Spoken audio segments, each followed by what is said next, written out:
Hello and welcome to Let's Learn Academy. This is Ashika Panikar and today we shall be continuing learning real numbers. This is part 3 and it would be the last video for this lesson.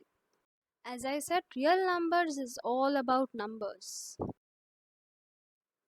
Today we shall be learning something about irrational numbers. Looking on to the definition says a number is called irrational if it cannot be written in the form p by q. Simply अगर किसी number को आप fraction के form में नहीं लिख सकते, P upon Q ऐसा कुछ फ्रैक्शन के फॉर्म में नहीं लिख सकते, तो उस नंबर को हम इरेशनल नंबर्स कहते हैं. Here you can see different examples of irrational numbers. Mainly जो रूट वाले सारे नंबर होते हैं जिसका स्क्वायर रूट निकाल नहीं सकते हम डायरेक्टली, जैसे √2, √3, √15 एक्सेट्रा, उनको हम कहते हैं इरेशनल नंबर. अगर फ्रैक्शन में भी अगर रूट वाले नंबर दिखे तो भी हम उसको इरेशनल बोलेंगे, क्योंकि है तो रूट वाले नंबर्स. फिर अगर ऐसा कोई नंबर हो जो 0.10110111 मतलब लिमिट नहीं है, वो अनकाउंटेबली चलता जा रहा है, तो भी हम उसे इरेशनल नंबर कहते हैं, क्योंकि आप उसको फ्रैक्शन में नहीं लिख सकते. Theorem 1.3 according to your NCERT textbook, it says let p be a prime number. अगर p कोई प्राइम नंबर है, if p divides a square, a कोई दूसरा नंबर है और अगर किसी दूसरे नंबर के स्क्वायर को प्राइम नंबर डिवाइड करता हो, then p divides a. यानी कि simple, if p divides a square then p divides a. Example के तौर पे देखें तो हम नंबर ले लेते हैं 6 का स्क्वायर होता है 36 और 3 एक प्राइम नंबर है. 3 36 को डिवाइड करता ही है जो कि 6 का स्क्वायर है. अगर 3 6 के स्क्वायर को डिवाइड करता है तो 3 6 को भी डिवाइड कर सकता है. Here a is any positive integer. Next theorem है थियरम 1.4. ये एग्जैक्टली थियरम के नाम पे दिया है, बट ये एक्चुअली एक काइंड ऑफ सम ही है. ऐसे सम्स आपको करने पड़ेंगे.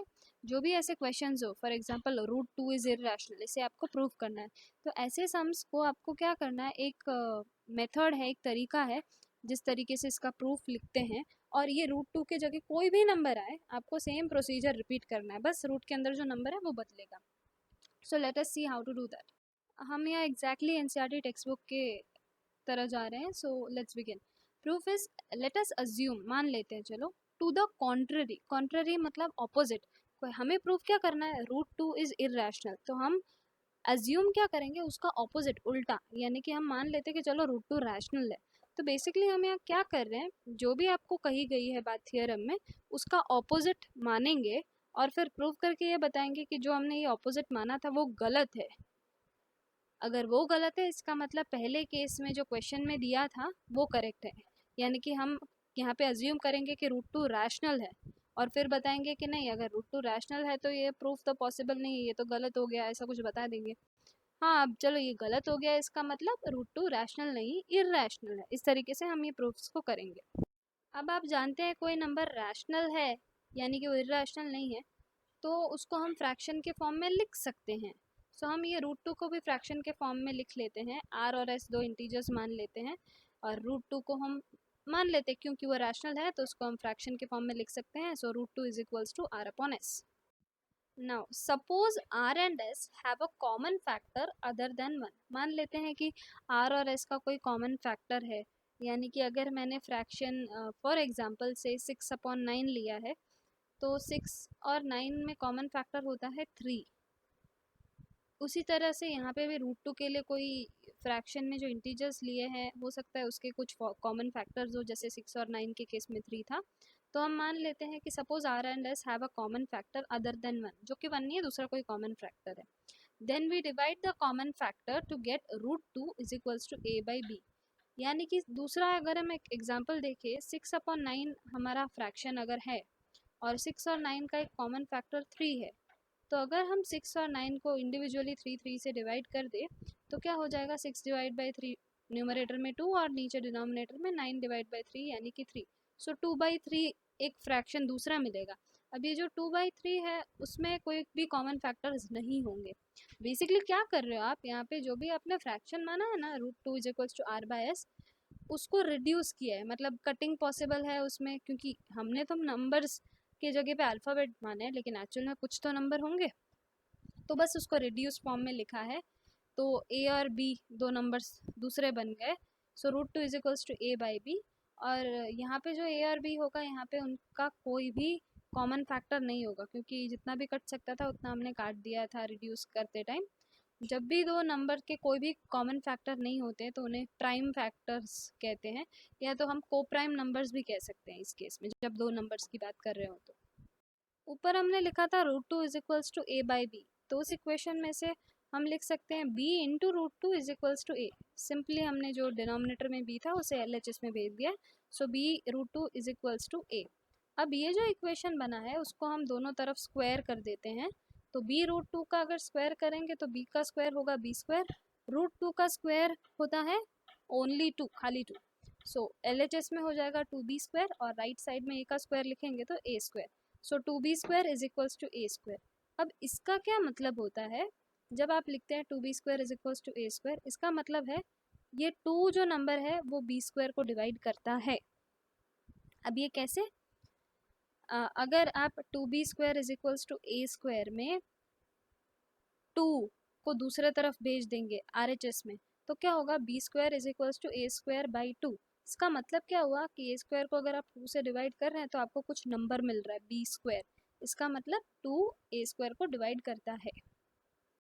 अब हमारा थियरम 1.3 था कि एक प्राइम नंबर p है और एक दूसरा पॉजिटिव इंटीजर a है, if p divides a square then p divides a। तो यहाँ पे हमने बोला है कि 2 डिवाइड्स a स्क्वायर, तो थियरम 1.3 के हिसाब से 2 डिवाइड्स a। अगर 2 a को डिवाइड करता है तो हम लिख सकते हैं a is equals to 2 into C. यहाँ पे c कोई भी नंबर हो सकता है, हम ऐसा लिख सकते हैं।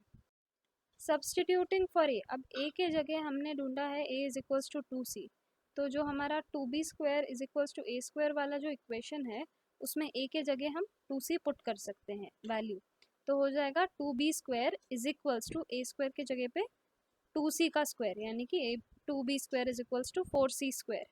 अगर आप 2 और 4 को कैंसिल करेंगे then you will get b square is equals to 2c स्क्वायर। अब b square is equals to 2 square का मतलब क्या होता है कि 2 डिवाइड्स b स्क्वायर। अब आपको अगर इसमें कन्फ्यूजन हो कि कब क्या बोलना है, कौन किसको डिवाइड कर रहा है, तो बस एक ही चीज़ याद रखिए, अगर कोई चीज़ को हम लिख रहे हैं b square is equals to 2c square, तो दो जो चीज़ मल्टीप्लिकेशन में है वो दोनों चीज़ LHS को डिवाइड करती है, यानी कि अगर इक्वेशन है b square is equals to 2c square, इसका मतलब होता है 2b स्क्वायर को डिवाइड कर रही है और c स्क्वायर भी b स्क्वायर को डिवाइड कर रही है। लेकिन हम यहाँ हमें रूट टू इसके बारे में प्रूव करना है, इसलिए हम सिर्फ 2 वाला केस कंसिडर कर रहे हैं। So here it means 2 divides b square, and so हमारा थियरम जो 1.3 था उसके according 2 will divide b also. अब हमने एक और कॉमन फैक्टर निकाल दिया है a और b का, जो कि 2 है, जबकि पहले तो हमने बताया था कि a और b जो है उसमें कोई भी कॉमन फैक्टर नहीं है, वो दोनों आपस में प्राइम नंबर्स है। सो ये हमें एक कॉन्ट्राडिक्शन मतलब एक गलत बात बता दी है, या गलत बात आ गई है हमारे प्रूफ में। गलत कैसे नहीं आता, हमने शुरुआत में ही गलत लिया था कि रूट टू रैशनल है, तो ऑब्वियसली प्रूफ में भी कुछ गड़बड़ी आ जाएगी। So this contradiction has arisen because of our incorrect assumption that root two is rational. जो हमने अज्यूम किया था वो गलत अज्यूम किया था, तो इससे हम बता सकते हैं, so we conclude that root two is irrational. अब I know this kind of proof is a little strange, थोड़ा अजीब से तरीके का प्रूफ है, लेकिन आप इस प्रूफ को 2-3 बार अगर आप लिखेंगे तो ये आपके माइंड में बैठ जाएगा। एंड 2 की जगह आप √3, √5, √7 अलग अलग नंबर्स को पुट कर सकते हैं और हर बार आपका सेम ही आंसर रहेगा। इस तरीके से आपको प्रूव करना होगा, and this is one of the important little questions for your small school tests or your unit test etc. Now example number 10, show that 5 minus √3 is irrational। अब इसको प्रूव करने के दो तरीके हैं। अगर इस क्वेश्चन को जैसे टेक्स्ट बुक में तो एक दूसरा तरीका ही बताया, I will also tell you about that, लेकिन दूसरा इजी तरीका ये है कि आप √3 को जैसे √2 को इररेशनल बताया था, पहले आप बोल दो कि √3 इररेशनल है, वो पूरा प्रूफ कर दो जैसे आपने √2 को इररेशनल प्रूफ किया। अब किसी भी इररेशनल नंबर में आप कोई भी चीज़ ऐड करें, सब्ट्रैक्ट करें, मल्टीप्लाई, डिवाइड कुछ भी करें, तो जो आंसर आता है वो भी इररेशनल ही होता है। तो इस क्वेश्चन में हम पहले एक तरीके से देखें तो हम पहले √3 को इरेशनल प्रूव कर सकते हैं, उसके बाद लिखते हैं since √3 is irrational therefore directly 5 minus √3 is irrational, ऐसा लिख सकते हैं. That will be a simpler solution for this question, but since textbook में एक मेथड इसके लिए अलग से दिया है, so I will be also teaching you that. So textbook के अकॉर्डिंग जाए तो solution is let us assume to the contrary, यहाँ पे भी उल्टा ऑपोजिट हम अज्यूम करेंगे कि 5 माइनस √3 रैशनल है. अगर वो रैशनल है मतलब उसको आप फ्रैक्शन के फॉर्म में लिख सकते हैं a by b. That is we can find coprime. Coprime मतलब आपस में जो प्राइम नंबर्स है, यानी ये 5 माइनस √3 को हम a बाई बी जो लिख रहे हैं उसको आप आगे फर्दर रिड्यूस नहीं कर सकते, काट नहीं सकते ए और बी को और कैंसिल करके कोई और फ्रैक्शन नहीं लिख सकते ऐसे नंबर्स लिए. So 5 minus √3 is equals to a by b. √3 को RHS में भेज दो और a बाई बी को LHS में भेज दो तो आपको मिलेगा therefore 5 minus a by b is equals to √3. अब rearranging this equation we will get √3 is equals to 5 minus a by b जो था उसमें बस LCM ले लिया है. हम LCM लेंगे तो we will get √3 is equals to 5b minus a upon b.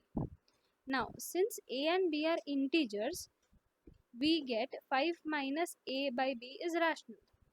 अब a by b रैशनल है और रैशनल मतलब फ्रैक्शन के फॉर्म में लिखा है तो ऑब्वियसली रैशनल नंबर हुआ. फिर 5 खुद भी तो एक इंटीजर है तो वो तो रैशनल होता ही है, लेकिन √3 इरेशनल है ये हम जानते हैं. लेकिन हाल फिलहाल हम कहते हैं कि चलो क्योंकि 5 minus a by B rational है RHS पूरा, इसलिए LHS √3 भी रैशनल है. But this contradicts the fact. लेकिन हम तो जानते हैं √3 रैशनल है, इसका मतलब this contradiction has arisen because of our incorrect assumption that 5 minus √3 is rational. So we conclude that 5 minus √3 is irrational. Example number 11, इसमें भी आप जैसे मैंने पहले एक शॉर्टकट बताया था वैसे कर सकते हैं. पहले यहाँ हमें प्रूव करना है √3 √2 इज़ इरेशनल, तो आप पहले नॉर्मली √2 को इरेशनल प्रूव कर दीजिए, फिर लास्ट में लिख देना होता है since √2 is irrational therefore 3 √2 is also irrational. इस तरीके से आप शॉर्ट में कर सकते हो, बट टेक्स्ट बुक के अकॉर्डिंग जाए तो सोल्यूशन कुछ इस तरीके से होगा. Let us assume to the contrary. हमेशा ऑपोजिट हमें ऐसे क्वेश्चंस में अज्यूम करना होता है कि लेट √3 √2 इज़ रैशनल. अब क्योंकि ये रैशनल है तो हम इसको फ्रैक्शन के फॉर्म में 3 √2 is equals to a by b लिख सकते हैं. यहाँ पे मेंशन करना मत भूलना कि a और b को प्राइम नंबर्स है. को प्राइम मतलब मैंने पहले भी बताया जिसमें कुछ कॉमन फैक्टर नहीं हो. For example 3 and 5 are coprime, 2 and 3 are coprime, 5 and 11 are coprime. Okay, rearrange करें तो क्या हो जाएगा √2 is equals to a upon 3b, मतलब सारे नंबर्स को एक साइड भेज देना है और ए बी के साथ और रूट वाला सब दूसरे तरफ. अब 3 एक इंटीजर है, ए भी एक इंटीजर है, बी भी एक इंटीजर है, यानी कि a upon 3b rational number होगा. क्यों? क्योंकि फ्रैक्शन के फॉर्म में लिखा है हमने. और अगर RHS रैशनल है मतलब LHS भी रैशनल है, बट √2 तो इरेशनल है ये हम जानते हैं. So we conclude that 3 √2 is irrational. अब थोड़े मिनी छोटू सम्स करते हैं, सिंपल वाले हैं. करना क्या होगा, आपको कोई फ्रैक्शन दिया होगा और आपको उसे डेसिमल में कन्वर्ट करना होता है. यूजुअली किसी फ्रैक्शन को डेसिमल में कन्वर्ट करना है तो आप क्या करते हैं, सिंपली उसको डिवाइड कर देते हैं. जैसे कि 3/8 है तो 3 को 8 से डिवाइड कर देते हैं और जो आंसर आता है वो डेसिमल नंबर हो जाता है उसका. दूसरा भी एक तरीका है, डिवाइड किए बिना भी आप इसको कर सकते हैं. वो कैसे देखते हैं. 3/8 फ्रैक्शन है, ये जो डिनोमिनेटर है उसको आप 2 के पावर में कन्वर्ट कर दीजिए या उसको सिंपली फैक्टराइज कर दीजिए. जब आप फैक्टराइज करेंगे तो 8 को आप लिख सकते हैं 2 इंटू 2 इंटू 2, यानी कि उसको हम लिख सकते हैं 2 क्यूब, है ना. अब तो हमने 3/8 को लिख दिया 3/2 क्यूब. अब ये जो नीचे जो नंबर है 2, उसको हमें कोई ज़ीरो वाला नंबर बनाना है, यानी कि उसे हमें 10, 100, 1000 ऐसा कुछ बनाना होगा. अब 2 खाली अगर 2 हो उसको हमें ज़ीरो वाला नंबर सिंपल बनाना है तो हम उसको 2 को 5 से मल्टीप्लाई कर दें तो 2 5 10 मिल जाएगा. क्योंकि यहाँ पे 3 2 है यानी कि 2 का क्यूब दिया हुआ है, तो हम यहाँ पे एक 5 से नहीं 3 5 से यानी 5 क्यूब से मल्टीप्लाई कर देंगे. तो हमारा जो फ्रैक्शन हो जाएगा वो होगा 3 इंटू, अब नीचे डिवाइड में आप कोई चीज़ मल्टीप्लाई कर रहे हैं तो ऊपर भी आपको सेम चीज़ करना पड़ेगा। सो 3 into 5 cube upon 2 cube into 5 cube. तो ऊपर आप देख सकते हैं 5 क्यूब इज़ 125 और 125 को 3 से मल्टीप्लाई करेंगे तो दैट विल बी 375। और नीचे क्या होगा, 2 इंटू 5 10 और पावर है 3, सो 10 क्यूब। अब सिंपल हो गया है, 375 अपॉन 10 क्यूब का मतलब होता है 375 अपॉन 1000। तो इसको आप डायरेक्टली डेसिमल में कन्वर्ट कर सकते हैं 0.375। कुछ और सम्स करते हैं तो थोड़ा और क्लियर होता जाएगा। एक और फ्रैक्शन दिया है 13 अपॉन 125। फर्स्ट काम आपका क्या है, जो डिनोमिनेटर है उसको फैक्टराइज करना है। फैक्टराइज करोगे आप 125, then you will get 5 cube. अब यहाँ 5 है, 5 को कभी भी अगर ज़ीरो बनाना है 10, 100, 1000 के फॉर्म में, तो 5 को आप 2 से मल्टीप्लाई कर सकते हो। यहाँ पे 5 क्यूब है, 3 5 है, तो मल्टीप्लाई भी नीचे हम 2 क्यूब से करेंगे। अब नीचे मल्टीप्लाई 2 क्यूब कर रहे हैं तो ऊपर भी 2 क्यूब करना पड़ेगा, बुरा लग जाएगा 13 को नहीं तो। So your fraction will become 13 into 2 cube upon 2 cube into 5 cube. यहाँ चलो उल्टा लिखा है, 5 cube into 2 cube is the proper arrangement, लेकिन डजेंट मैटर, एक ही मतलब है। आप 13 इंटू 2 क्यूब यानी कि 8, 13 इंटू 8 मल्टीप्लाई करेंगे यू विल गेट 104। और अगेन 2 क्यूब इंटू 5 क्यूब मतलब 10 का cube, so that will be 1000. Now 104 upon 1000 is simple to write in decimals and that will be 0.104. एक और क्वेश्चन देख लेते हैं। फ्रैक्शन है 7 अपॉन 80। फर्स्ट काम क्या है, हमें जो डिनोमिनेटर है उसको फैक्टराइज करना है। जब आप 80 को फैक्टराइज करेंगे तो आपको मिलेगा 2 रेज टू 4 इंटू 5। अब यहाँ पे 4 2 है, 2 रेज टू 4 मतलब you have 4 2s and you have 1 5। अब बैलेंस करना पड़ेगा, दोनों का जो पावर है ना वो सेम लाना पड़ेगा, तो ही हम 10 का पावर जो भी है वो कॉमन में लिख सकते हैं। सो 2 का पावर 4 है और 5 का पावर सिर्फ एक ही है, तो अगर हम डिनोमिनेटर में 3 5 और मल्टीप्लाई कर दे तो 2 का भी पावर 4 हो जाएगा, 5 का भी पावर 4 हो जाएगा। सो यहाँ पे हम न्यूमरेटर डिनोमिनेटर को दोनों को 5 क्यूब से मल्टीप्लाई कर देते हैं। So numerator will be 7 into 5 cube, denominator हो जाएगा 2 raise to 4 into 5 raise to 4, क्योंकि एक 5 ऑलरेडी था और अब हमने 5 क्यूब और मल्टीप्लाई कर दिया। तो न्यूमरेटर में मल्टीप्लिकेशन से मिल जाएगा आपको 875। डिनोमिनेटर में क्या हो जाएगा, 2 5 ज़ा 10 और दोनों का पावर 4 है इसलिए 10 का भी पावर 4, यानी कि 875 upon 10,000। Now it is simple for you to convert it into decimal. One last sum, fourth fraction है 14,588 अपॉन 625। तो यहाँ पे एक्चुअली उन्होंने ऊपर नीचे दोनों को फैक्टराइज किया। क्यों किया है, रीज़न ये है कि जब आप थोड़ा फैक्टराइज करेंगे ना तो कुछ टर्म्स यूँ ही कट जाएंगे, तो आपका कैलकुलेशन थोड़ा सिंपल हो जाएगा। लेकिन आपको ना करे तो भी कोई बात नहीं है, it's okay, no need to do that. So simply आप 625 को फैक्टराइज कीजिए तो 5 रेज टू 4 आया। अब 5 रेज टू 4 को ज़ीरो वाला नंबर बनाने के लिए आपको 2 रेज टू 4 से मल्टीप्लाई डिवाइड करना पड़ेगा। तो ऊपर नीचे आप 2 रेज टू 4 से मल्टीप्लाई डिवाइड करेंगे तो न्यूमरेटर बन जाएगा आपका 2,33,408, डिनोमिनेटर हो जाएगा 10 raise to 4। So now it is easy for you to convert into decimal. अब दो थियरम्स है, इसके बस स्टेटमेंट आपको देखने हैं, जो हमने पिछले कुछ सम्स किए छोटे सम्स उसके बेस पर ही है ये theorems, but you don't have to learn the theorems और लर्न द प्रूफ ऑल्सो।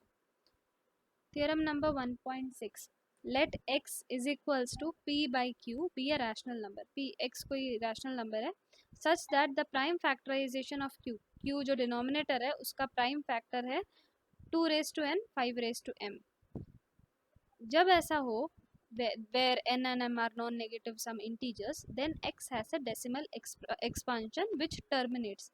जब भी आप किसी रैशनल नंबर के डिनोमिनेटर को 2 raise to n 5 raise to m इसमें से किसी के फॉर्म में लिख सकते हैं, तो वो जो रैशनल नंबर है उसका डेसिमल एक्सपांशन होगा एंड इट विल टर्मिनेट, यानी कि पॉइंट्स के बाद उसका जो डेसिमल नंबर है वो स्टॉप हो जाएगा। We have one more theorem similar to that, इसमें भी आपको प्रूफ या स्टेटमेंट याद नहीं करनी है। लेट x is equals to p by q be a rational number such that the prime factorization of q is not of the form। यानी कि ये जो ऊपर वाला थियरम है वही सेम है, लेकिन ऊपर वाले थियरम में क्या था कि आप डिनोमिनेटर को फैक्टराइज कर सकते हैं 2 raise to n into 5 raise to m ऐसा कुछ फॉर्म में। इसमें बोला है कि अब अगर आप फैक्टराइज नहीं कर सकते जहाँ पे m and m are some non-negative integers, then x has a decimal expansion. Decimal expansion होगा तो सही, which is non-terminating, लेकिन वो जो भी डेसिमल नंबर आएगा वो नॉन टर्मिनेटिंग यानी कि रिकरिंग नंबर ऐसा कुछ आएगा, 1.33333333 अप टू ऐसे कुछ अनकाउंटेबल टाइम्स ऐसा कुछ नंबर आएगा. Here we finish our chapter number 1, real numbers. Now you're all set to begin your exercise 1.3 and 1.4, and let me know your doubts or your confusions through the comments if you have any. See you in another video with another chapter.